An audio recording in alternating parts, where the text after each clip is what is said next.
I'd like to share with you an idea on a verse in the Parsha that you've likely overlooked in the past.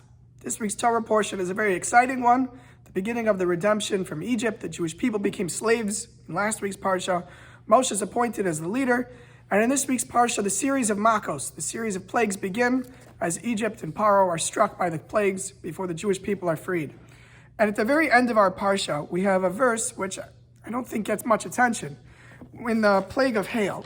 And the Torah tells us, this is chapter 9, verse 31 and 32, the flax and the barley were struck, for the barley was ripe and the flax was in its stalk. And the wheat and the spelt were not struck, for they ripened later. So it's a very technical agricultural verse about which plants were struck by the hail and which were not.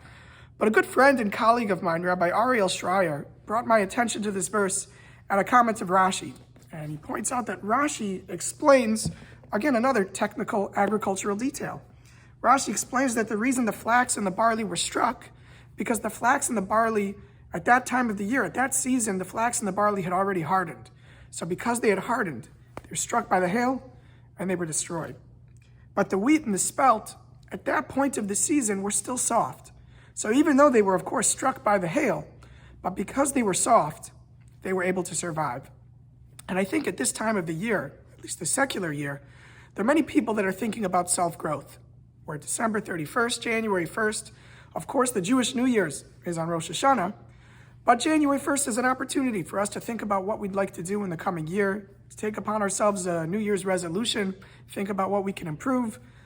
Every day of the year is a day to think about improvement. So why not January 1st, New Year's resolution? So many people, they take a New Year's resolution, and just a few days in, or maybe even a few weeks in, they find themselves falling. They make a resolution, I'm not going to eat any cake, and 1 week later, they're eating a slice of cake. And we have a choice at that moment. At the moment that we start to fail, or we start to falter a little bit on our New Year's resolutions. So what do we do next? If we're going to be hard, like the spelt and the flax, things that are hard get destroyed.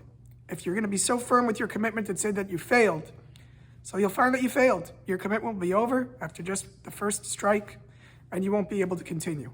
But sometimes in life, we need to be a little soft. Sometimes in life, we make mistakes. Sometimes we don't do as perfect as we would like. But if we're soft and we're flexible, we'll be able to continue. That in our New Year's resolutions, if 1 week in, 2 weeks in, we find ourselves falling a little bit short, is a time to re-energize ourselves. That even on January 7th, January 10th, to re-energize ourselves and think about how can I continue? And if we're willing to be flexible, if we're willing to be soft, so even when we get hit by the hail, we get hit by the vicissitudes of life, we find ourselves falling short, we'll be able to continue and we'll be able to succeed. I wish you all a wonderful Shabbos.